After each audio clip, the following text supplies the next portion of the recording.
Hi guys, welcome back to my channel. I hope you're having a great day so far and welcome to today's video, which is going to be the next episode of my new makeup and movies series where I'm going to be trying a load of new makeup products on this face right here while sharing all of my thoughts on the 7 films that I saw at the cinema in the last month. So today I'll be showing you the new Makeup and Mario foundation in action because I've talked about it but I haven't actually shown you guys this on my face. I've got a brand new concealer from Shiseido that I haven't yet even tried myself. I have the new holiday highlighter from Guerlain, one of the new Valentino holiday blushes.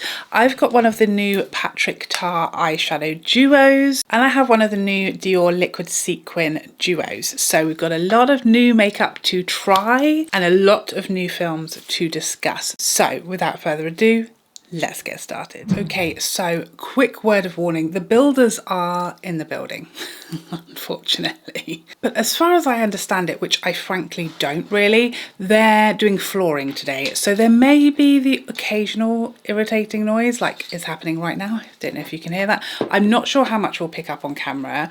I'm hoping it won't be too loud today. I spoke too soon. My camera is pretty good at drowning annoying background noise out, so hopefully it's going to be okay. We're going to power through, but I have gone with lighting today rather than natural daylight because I felt like we've got enough problems, okay, with the builders and everything else. So I thought I'd make life easy for myself and just go with the studio lighting today. Let me know what you think. Do you hate it?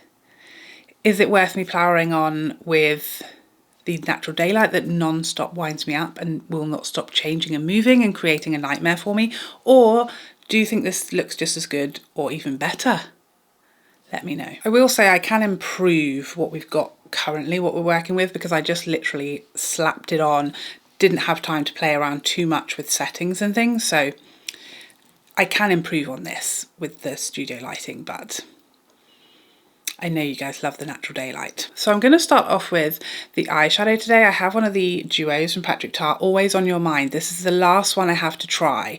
I've tried the other 2 shades that I picked up, but I haven't tried this one yet, and it's probably the one I'm the most excited for, to be honest.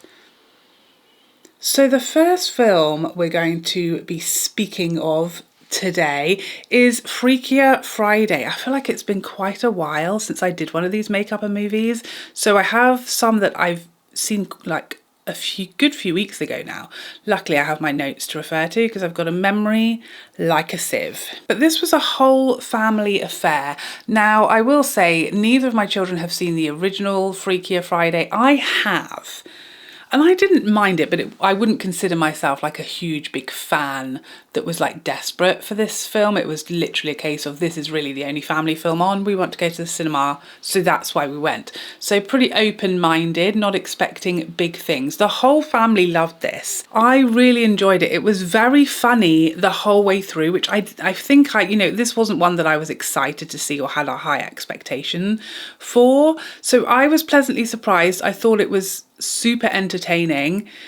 We all laughed the whole way through, all 4 of us. It appealed to everybody, fun for all the family, just light-hearted, nice, good, easy laughs. So if you haven't seen the original, basically what happens is a series of events. Ultimately, a mother and daughter end up swapping bodies. So the mother ends up in the daughter's like teenager body and vice versa, and they have to try and work out how to get back in their right bodies. That's what happened in the original. Slight spoiler here, I don't really do spoilers, and this isn't really a spoiler because it is very clear in the trailer that this happens, and what we always say here, if it's in the trailer, it's not a spoiler, so I can talk about this. 4 people swap places, okay, and it's not like a straight swap 2 pairs. It got very confusing at times who was who, because obviously who you're looking at is not who that is, if that makes sense. So at times I really found myself rather confused as to who was who is talking. It was very hard to like keep up and follow because it's very easy when 2 people just swap place, they're each other. Whereas when there's 4, who is that? I couldn't remember. But an easy, light-hearted, packed with belly laughs family film, fun for all the family. I gave this an 8, solid. Next up, let's talk about the roses. Now, I did mention this in my last episode as being one that I wanted to see. Hadn't really heard that much about, and it wasn't really on my radar. And then I saw a trailer for it and thought, oh, I need to see this. It looked very funny. Olivia Colman, Benedict Cumberbatch.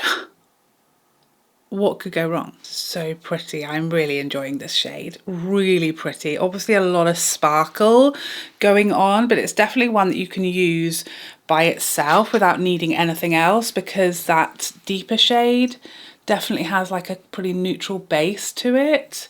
So I've basically used that as a transition, but of course it is sparkly, so it's going to be personal preference as to whether you like a sparkly shadow more so in the crease. A lot of fallout with these shadows, so just something to bear in mind. So the roses. This is apparently, it's kind of deemed to be a remake of the original, was it The War of the Roses? But it has been changed quite a bit, which I appreciated, because it's, you know, if it's not broke, don't bother fixing it, is roughly the expression. And that was a very popular classic film. So I like that they changed it up a fair amount, like the jobs and just the situation kind of modernised it, which I appreciated it, rather than just repeating the exact same film with different actors. That I thought was a good idea. So if you haven't seen the original, which I think maybe I have, but I had no memory of it, it's about a couple. They start off pretty happy as Larry, blissfully wed, and then a series of events puts a huge amount of pressure on their relationship basically, and they end up at loggerheads and hating each other's guts pretty quickly. I loved this. The whole cast was epic. Andy Samberg's in this as well, who my whole family, we love because we love Brooklyn Nine-Nine. I loved him in this. He properly had me chuckling with some one-liners. The whole cinema was like giggling throughout, which is always a good sign. I will say that the last 10 minutes of this film slightly lost me. Like, it definitely went a little bit silly, a little bit over the top, and just, yeah, too much. I think we took things a little too far, and it just became a bit silly as opposed to funny or, you know, crazy. It just became like, this is not that entertaining and just a bit silly. We've gone too far over the line. So it sort of lost the humour a little bit for me in the last 10 minutes. So I didn't love the ending, but the rest of it I really, really enjoyed. So this was a solid 8. We just slightly lost our minds a little bit as well towards the end. By the way, I don't have a new mascara, so I'm just using my Hourglass. Definitely become one of my go-tos lately. I'm loving this eyeshadow, although it's all over my whole face. Next up, let's talk about the final Conjuring film. I am such a big fan of this whole franchise, this whole series.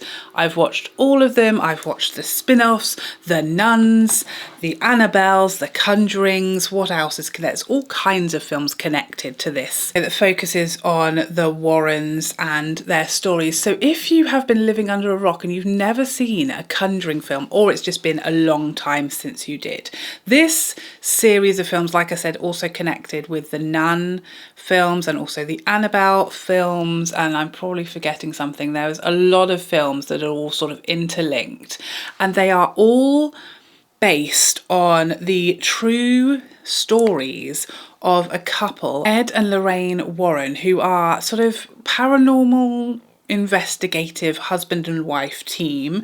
So basically they travelled around helping people who had like paranormal issues, so hauntings, possessions, that sort of thing. Lorraine is like a psychic, kind of. She sort of sees, she's like, you know, the boy from Sixth Sense. She sees dead people. Okay. And then her husband is basically there as with like the equipment and things like that, the detection and like a support for her. So they travel around helping people with their paranormal guests, unwanted paranormal guests, and pretty much each of the previous films has focused on a case. Now the kind of tagline of this film, which was very exciting for me, was the case I think like the case that ended it all, basically. It was something like that. Basically, this was the case that caused them to like give this up. That after this, it was so bad that they were like, we've had enough. I don't know why they didn't get to that conclusion first. Frankly, one would have been enough, more than enough. The thought of one would have been enough for me, frankly. I loved this so much. You know, I'm a big horror fan. This is right up my street. I love a paranormal horror. Anything with some kind of demon in it is one of my favourite sort of subgenres of horror, and these films, I just love them because they have real storylines and real like guts to them, and the fact that they're based on like true stories and real people and events is so fascinating to me. So I've always loved these films, and I was not in the slightest bit disappointed. Of course, I don't want to give too many spoilers, but it was really, if you've seen any of these films, very much along the same lines, you know, a family in need of help and the Warrens come to the rescue. We also have a bit of a family affair because we have met the Warrens' daughter in previous films, but she sort of features a bit more heavily in this one, which was, you know, really gave it sort of an extra different little twist, and I just absolutely loved it. Very sad that this was the last one. I loved they have, again, I don't want to give you any spoilers, but cameos and nods, which they always have done very, very well throughout this series, but I feel like it was done especially satisfyingly for fans. In this film, I really enjoyed it, was not disappointed at all. And also, without giving anything away, I do feel like this film was setting us up for another spin-off, and I don't want to sort of say exactly what I feel like that spin-off will look like because it will sort of spoil a bit of it for you, so I'm not going to say, but to me it was absolutely giving the vibe that I don't think this will be the last ever like Conjuring-esque film we see. I think we've definitely been set up for a spin-off that goes in a slightly different direction to the previous ones. Really loved it. This was a solid 10 out of 10. I don't feel like they could have really done it any better. It's probably my favourite Conjuring film to date, and I've literally loved all of them, so that's saying something. So moving on to Bring Her Back. Now this is a bit of a cheat because I actually watched this at home. I bought this to download at home because this was so hard. I think this sort of came out right in the middle of when we just moved, and I just couldn't get to the cinema in time to see it. We had really annoying times, like it was on like one showing a day for like 3 days and then it disappeared and it was very late. So yeah, I didn't get to see it at the cinema, but I did really want to see it, so I did have to see this one at home. But I wanted to talk about it here because it is still, you know, a pretty new film that I think you guys will be interested in. I will say, and I've said it before and I'll say it again, I love Aussie horror. I don't know, people always ask, you know, what's the difference between like Aussie, UK, American horror. It's really like a feeling, to be honest. It feels sort of a halfway house. You know, British horror tends to be very gothic, very gritty, very rough around the edges, no fluff, no sort of Hollywood like sprinkles on it. And then American horror can sort of be a bit too fluffy. I feel like Aussie horror is right in the middle. You know, it's a bit grittier, but they still do, you know, do the nice pretty sort of filter and colouring of everything that I enjoy. So yeah, I do, and they do a big budget, whereas again, a lot of British horror is like small independents, a lot of smaller budget stuff. So yeah, I do love Aussie horror. Typically they do them very, very well, and they're like some of my favourite films. I loved the premise of this. What this is about is a pair of children who have been orphaned and they go into foster care with a lady who has some secrets and not good ones, not like surprise, here's an Easter egg, you know, more like surprise horror, you know? So that's the premise, this sort of pair of poor children who frankly have been through enough before they even arrive in this lady's house, and these strange goings on begin. She does already have another child there who, putting it mildly, is a little odd, let's say. So yeah, I don't want to, you know, give anything else away, but that's where we're at with this film. I really liked the premise of this on paper. Something about this just really didn't quite flow for me. The storyline felt sort of very disjointed, not a lot of like continuity to what was happening and the backstory, and there was just something missing that wasn't quite keeping me gripped. I felt a little disjointed somehow with the flow of the story. There were so many like unanswered questions and bits of the plot line that just, to me, just didn't add up or just didn't quite make sense of everything. So I felt like I ended up with like more questions than answers by the end of it, which I do love a tied up story. You know, there was a good level of suspense, I'll say that, but I also felt like there was no build. It just sort of started off and stayed at that level. There was no sort of build of suspense or kind of hot and cold. It was literally just, you know, steady throughout. I'm really not getting the coverage I would love to get out of this concealer. So to me, this was a little disappointing. I had really high hopes about this film. I thought the trailer looked fantastic, but I think it was one of those where, you know, all of the best bits were in the trailer. So it felt a little lackluster to me, a little underwhelming, not as exciting as I was hoping it would be. So this is a 7. It was fine, it was okay, it was watchable. I'm glad I watched it, but it didn't sort of knock my socks off. You must see it. Made me feel better about the fact that I couldn't get to the cinema. Next up, we have Downton Abbey, which a few people asked me about whether I was going to see this, and I didn't necessarily, it wasn't like on my list that I must see it, but I did have a spare afternoon and that was the only thing that was on. So I thought, why not? You know, I'll go and eat some nachos and sit in a nice comfy chair with some heating on. So, you know, it is what it is. Now, I have watched all of the Downton Abbey. I did love the series. I have seen there's only one film before this, right? I have seen everything. I've seen all of the series and the previous film. So I do know all of the characters. I did love the series. I wouldn't say I was a massive fan of the film. What I just sort of found, you know, there's certain things that don't need to be films. They just feel like a really long episode. Sex and the City would be another one, but I will say I still loved the Sex and the City films, but they did just film like a long episode. But I guess that's the nature of when we make, you know, TV series into a film. It's always, I guess, going to feel a little bit like that. This film for me very much felt like it didn't need to be a film. It did just feel like a very long episode of Downton, and in the sort of way where it just felt really long and like unnecessary. Nothing massively eventful. You know, there was of course the storyline involving this like rogue uncle, but it just felt like it could have been an hour-long episode, and it wasn't necessary for it to be, you know, a huge big 3-hour-long film. It felt long to me. It felt a little uneventful, funny in places. I did love all the cameos. I do love a cameo, you might have noticed. Where's my highlighter? And I did love all the like little nods to the characters and things like that. But yeah, it felt long, it felt unnecessary, it felt a little slow, or pretty darn slow, if you don't mind my saying. The ending nearly ruined my life, but otherwise it was just okay for me.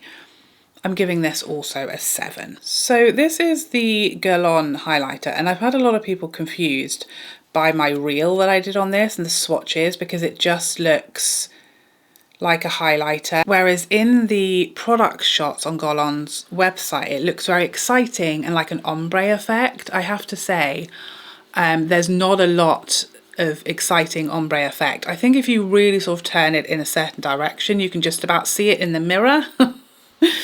But in person, it does just look very beautiful and very sparkly. But I'm not really seeing that sort of ombre. Like, people were sort of thinking maybe this might even be like a bit of a blush, or you might be able to get, you know, pink and peach, depending on what bit you use. It's just a normal highlighter. It is very sparkly. I thought I would hate it. When I first saw it and I swatched it, I thought, oh no, I hate it. It's very glittery and sparkly. But I will say I like it on the cheeks more than I thought, all things considered, because as you blend it, it does, some of that sparkle does dissipate, and it does sit really beautifully on the skin, and it does have a lovely glossy quality to it. So I think it's really pretty. It does slightly emphasize texture, but perhaps not as much as I would expect given how shimmery it is. But I think the color is beautiful. It's very pretty. It feels quite festive because it's so sparkly, which I like. But yeah, if you do not want shimmer or sparkle or glitter in your highlighter, don't even speak its name, just in case it enters your house without your permission.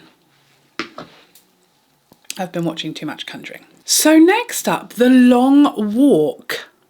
Now, I was befuddled when I heard about this being a Stephen King book, because I've never heard of it. Before I saw the first trailer for this, I had literally never heard of this. And as you guys know, I'm an avid Stephen King fan. And so I was like, how have I not read this book? Because this sounds like the sort of book that I would love. And it's by Stephen King, so how could I not have heard of it or read it? So apparently the reason is this. He wrote this under an alias, so that's why I'd never realised it was a Stephen King book, and I'd never heard of it because he used an alias. The pain, as if he doesn't have enough books. He's writing books by someone else, for goodness sake. So this film is, I mean, I loved the plot of this, the story of this. I feel like, I don't know when this was written, but it seems very ahead of its time if it was written, you know, a couple of decades ago, because this felt very topical. It felt very relevant. This is basically, I want to say it's a sort of dystopian film, but it's very much in like the very near, well, I'd say it's based in the present essentially. What's happened is that there's been, so we're in America, there's been some kind of war that we don't get a lot of information about exactly who was involved in this war and what went down. All we sort of really hear about, in the film at least, is that there's been a war that America was involved in and didn't come out of very well. So now the whole country is in poverty and very poor, and the whole like army is basically in charge of the country now, and there's a lot of poverty, a lot of conflict. So they've come up, the government or the army, the leaders, have come up with this brilliant idea. Think along the lines of like The Purge, that sort of idea, where young men basically apply to be part of this long walk. And I say apply, we didn't really get to see exactly how they're selected and how they apply. It was a little bit sort of hinted at that that it's of their own free will, but I don't know why people would be doing this. So other than for the money, but I don't know if that's enough. So that was kind of skimmed over, and then sort of later on in the film, there was a conversation that sort of hinted that it wasn't 100% voluntary. So I don't know if you sort of get told you have to apply or something like that. But basically, I think 100 young men get chosen or forced to apply, who knows, to do this long walk. And what it is, it's like a reality show. So it's filmed, and these 100 men, they just start walking. They have these little timers on a watch that they have to keep over a certain pace, and they just walk.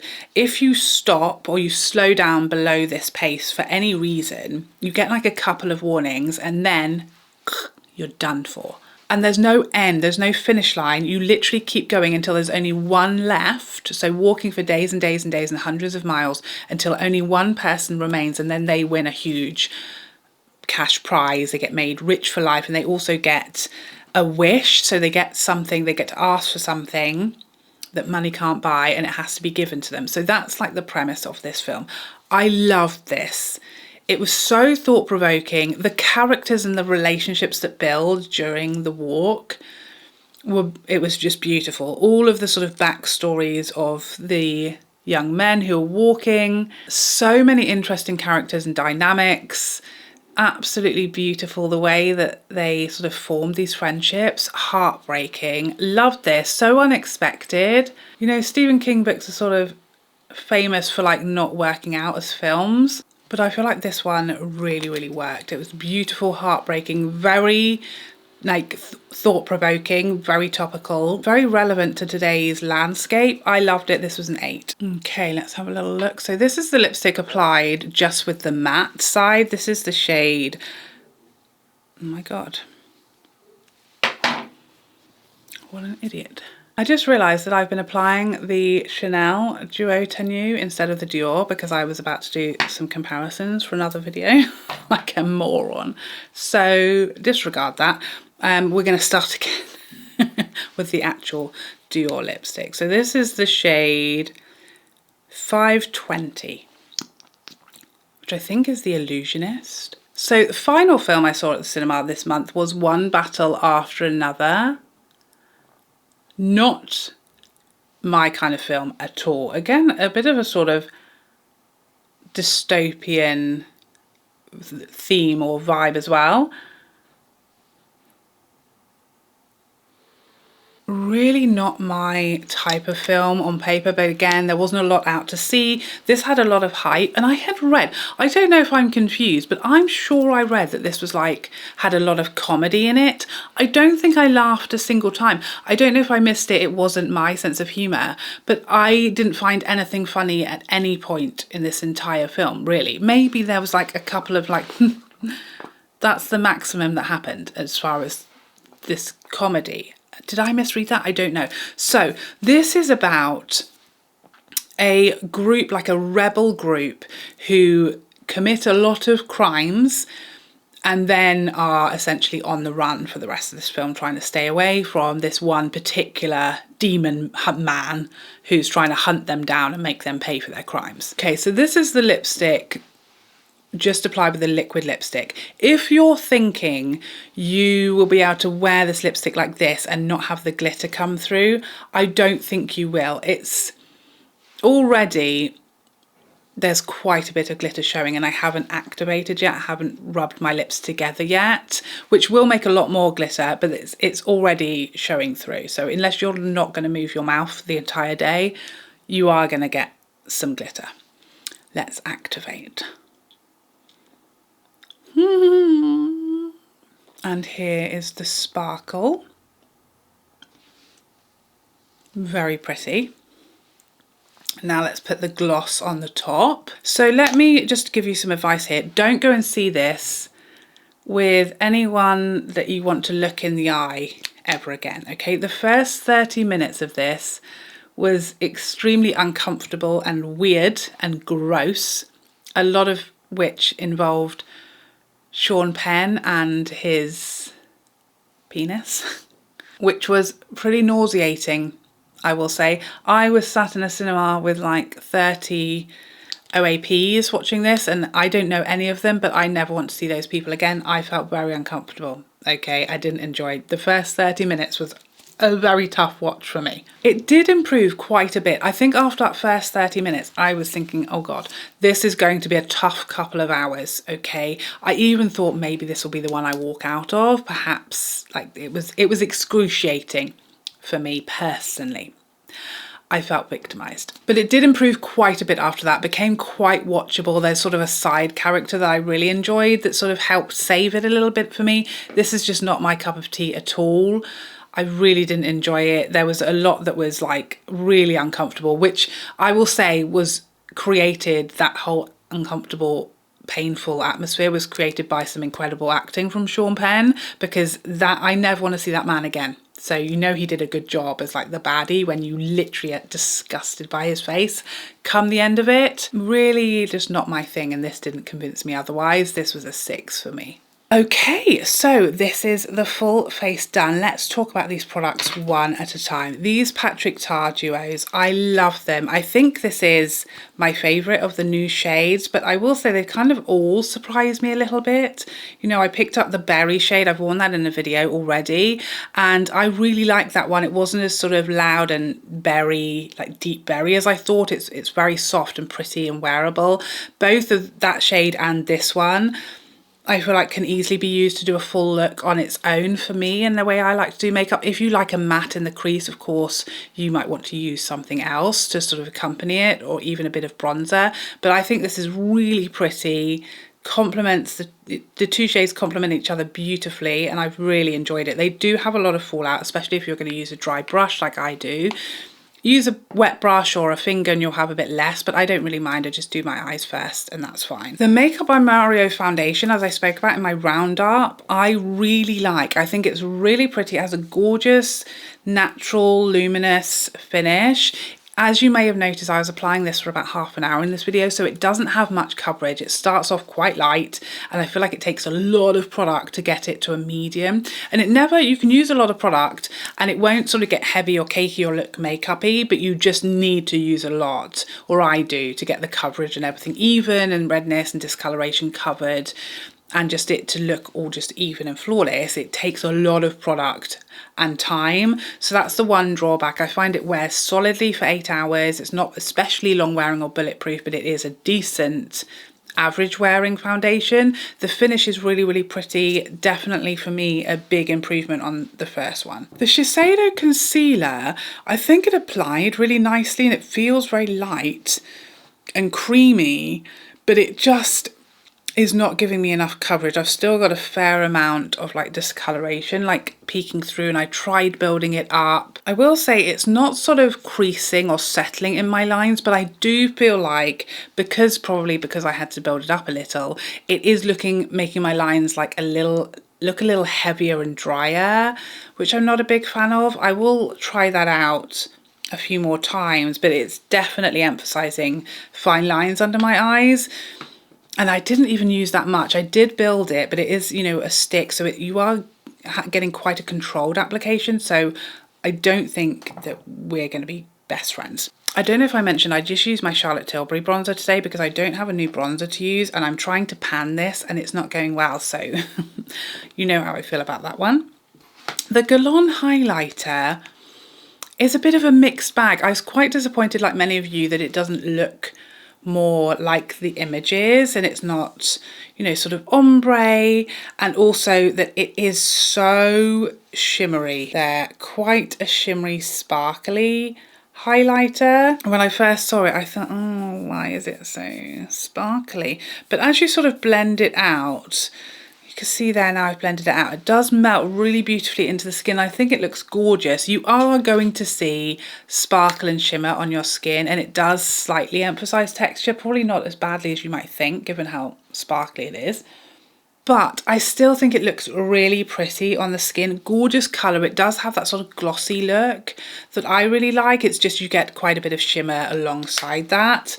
But yeah, I mean, if you look at my hand, it is very, very sparkly. So it's not going to be for everybody. It is really pretty. I think I will definitely use it a little, but it's not going to become a favourite because of the amount of sparkle, but pretty and very festive nonetheless. Perfect for like Christmas parties, New Year's, or if you just love a bit of sparkle, there's nothing wrong with it. I think it would be gorgeous on the eyes also.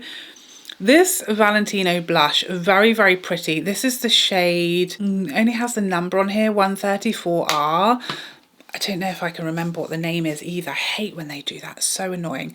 But this is a gorgeous neutral shade with this really beautiful, smooth glow. There is no sparkle or glitter. It's just luminous on the skin, really pretty and buildable. Such a wearable shade as well, a sort of peachy nude. You see that sort of shine, that sheen that it has to it. Very Chanel, but literally I'm looking like this. There's not a speck of glitter. If there is, it's from the Guerlain that I just wiped off. Gorgeous finish, so pretty, understated but glowy and very wearable. I love this packaging as well, the holiday packaging from Valentino. It is refillable. You know, it has that little oval that you can push out and keep using this because this is a gorgeous component. Feels nice and heavyweight in the pour. Very, very pretty. Really like that blush. And then we have these Dior lip duos, which I have already reviewed and have already spoken about. I have mixed feelings about these.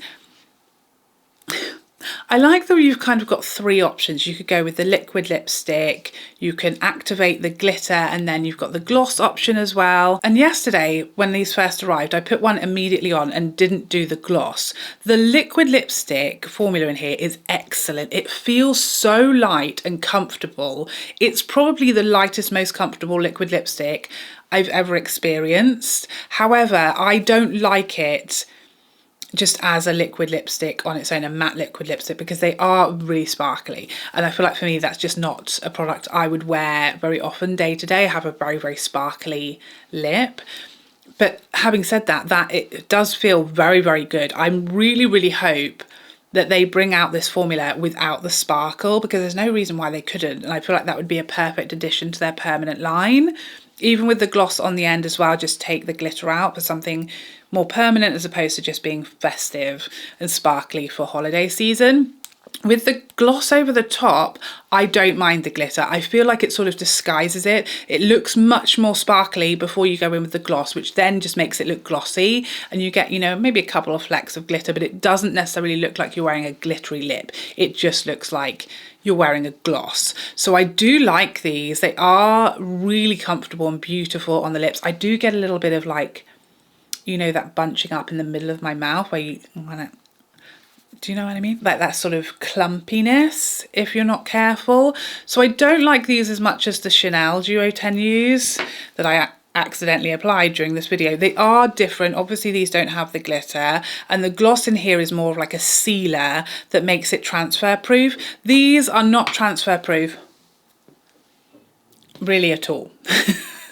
If you don't put the gloss over the top, they are pretty much transfer proof. I did try it out. I did get a bit on my cup when I had a coffee yesterday, but not much. But if you apply the gloss, then they do become just like a normal transferring lipstick. So I don't like these as much as the Chanel, but the liquid lipstick formula is exceptional, and we're really onto something there, Dior. So give us it without the sparkles, please, and make it permanent. But keep the packaging because I think it's gorgeous. So next on my list at the cinema, Regretting You. Don't know much about it, but I'm intrigued enough by the little sneak peek that I saw.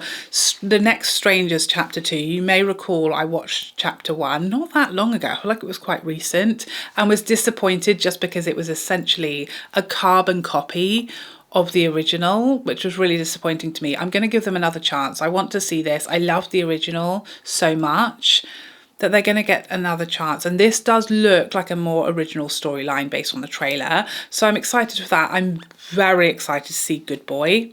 Very different if you don't know about this film. This is like a horror film, a sort of like a bit like The Conjuring, you know, a haunting type horror film, but seen through the eyes of a dog.